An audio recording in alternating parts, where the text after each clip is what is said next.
The cold wind howled across the kingdom as dark clouds gathered above the towering castle walls. Deep inside the royal palace, hundreds of candles flickered against enormous stone pillars while nervous servants hurried silently through endless hallways. Nobody dared speak loudly in the king's presence anymore. Even the sound of footsteps seemed dangerous within those cursed walls. Fear had become part of daily life in the kingdom, spreading from the royal court to the poorest villages, like a deadly disease. The king ruled with such cruelty that mothers warned their children never to speak his name after sunset. Travelers passing through the land carried terrifying stories about disappearances, torture chambers beneath the castle, and entire families destroyed after being accused of disloyalty. What had once been a proud and prosperous kingdom had transformed into a prison ruled by terror. When the king first claimed the throne years earlier, the people had celebrated with hope and excitement. Church bells rang throughout the capital, crowds filled the streets, and nobles praised the arrival of a strong new ruler. He was young, confident, intelligent, and ambitious. Many believed he would bring glory to the kingdom and protect the nation from foreign enemies. But power changed him faster than anyone expected. Behind the royal smile was a man consumed by suspicion and hunger for control. The king became obsessed with proving his strength, believing kindness made rulers weak and mercy created rebellion. Slowly, the hopeful young monarch disappeared, replaced by a ruthless tyrant whose heart grew colder with every passing year. At first, the changes seemed small. The king increased taxes to strengthen the royal army and build larger defenses around the capital. People accepted the burden because they trusted their ruler. But the demands kept growing. Farmers lost most of their harvests to royal collectors. Merchants were forced to pay enormous fees just to sell goods in local markets. Blacksmiths, fishermen, and laborers worked themselves to exhaustion, while royal officials demanded more gold for the crown. Meanwhile, inside the palace, the king held extravagant feasts that lasted until dawn.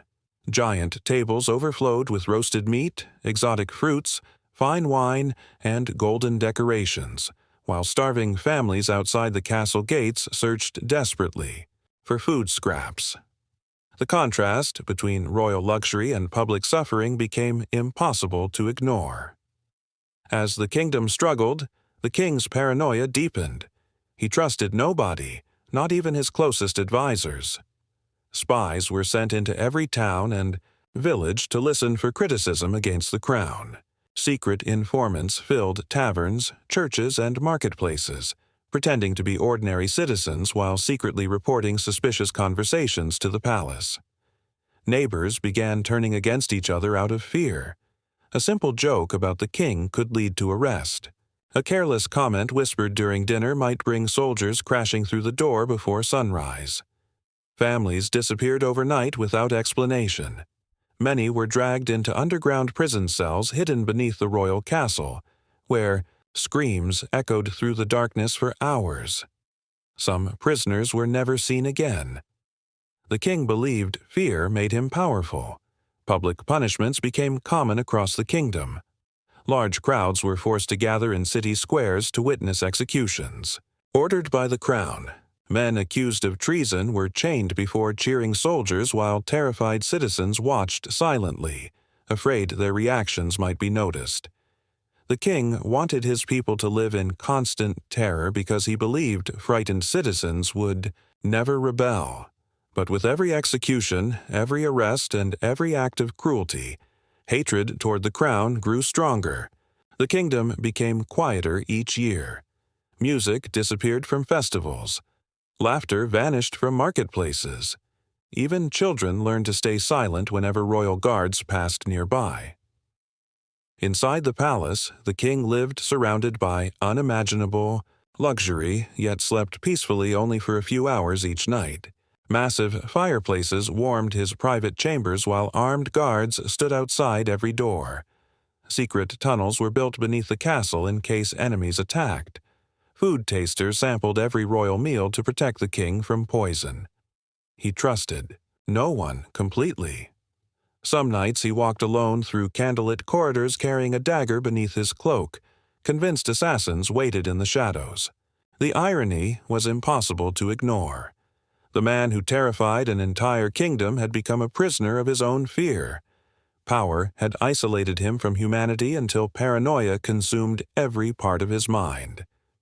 As years passed, suffering across the kingdom reached unbearable levels. Harsh winters destroyed crops, disease spread through crowded villages, and famine pushed thousands toward starvation. Parents watched helplessly as their children grew weaker each day. Yet, even during these disasters, the king demanded more taxes to fund wars, palace expansions, and military campaigns designed to increase his fame. Golden statues of the king were built across major cities, while ordinary people buried loved ones in frozen ground. Anger spread quietly among the population like fire beneath dry wood.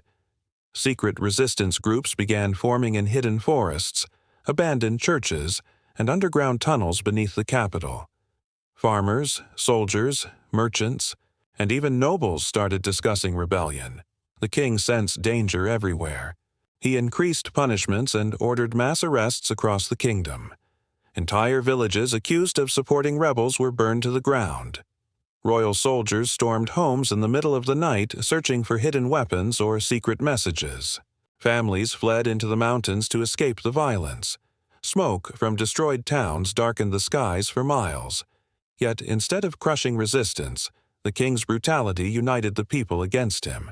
Citizens who once feared the crown now hated it more than death itself. Even members of the royal army began questioning their loyalty. Many soldiers came from poor families suffering under the king's rule, and some secretly joined the growing rebellion. Then came the winter that changed history forever. Crops completely failed after months of freezing storms and endless rain. Hunger swept through the kingdom at terrifying speed. Desperate crowds filled the streets begging for food, while disease spread among the starving population. The people hoped the king would finally show mercy. Instead, he announced even higher taxes to finance another military campaign beyond the kingdom's borders. The decision shattered whatever loyalty remained. Riots exploded across major cities. Royal banners were ripped down and burned in public squares. Furious citizens attacked tax collectors and palace officials. For the first time in years, the kingdom openly defied the crown. The king responded with violence. Thousands of soldiers marched through the streets arresting rebels and executing suspected traitors. Blood stained the cobblestones of the capital, while fires consumed entire neighborhoods. But the rebellion had grown too large to stop. Secret alliances formed between angry nobles, rebel leaders, and military commanders tired of the king's madness. Plans were made to storm the palace itself. Messages spread rapidly across the kingdom calling citizens to rise together against the tyrant who had destroyed their lives. The people no longer feared the king because they had already lost everything.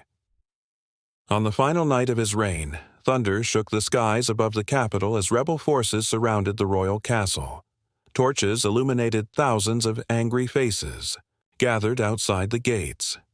Inside the palace, terrified servants fled through dark corridors while loyal guards abandoned their posts. The king stood alone inside the throne room surrounded by gold, jewels, and symbols of power that could no longer protect him. The same people he had ruled through fear now marched toward him demanding justice. Every act of cruelty, every betrayal, and every execution had led to this moment. The kingdom had finally turned against its monster king. Some legends claim the king tried escaping through secret tunnels beneath the castle while flames consumed parts of the palace above. Others say he remained upon the throne until rebels burst through the doors. Historians still debate exactly how his reign ended, but one truth survived through generations. The cruel king who ruled with fear lost everything because terror can control people only for so long. Eventually, suffering becomes stronger than fear, and even the mightiest throne can collapse beneath the weight of hatred. For centuries afterward, storytellers across the land spoke about the cruel king feared by his own kingdom. Parents warned future rulers never to repeat his mistakes. His massive castles eventually fell into ruins. His statues were destroyed, and his royal banners vanished from history. Yet the memory of his cruelty survived long after his empire disappeared. History remembers great kings who inspired loyalty and respect, but it also remembers tyrants whose hunger for power turned entire nations against them.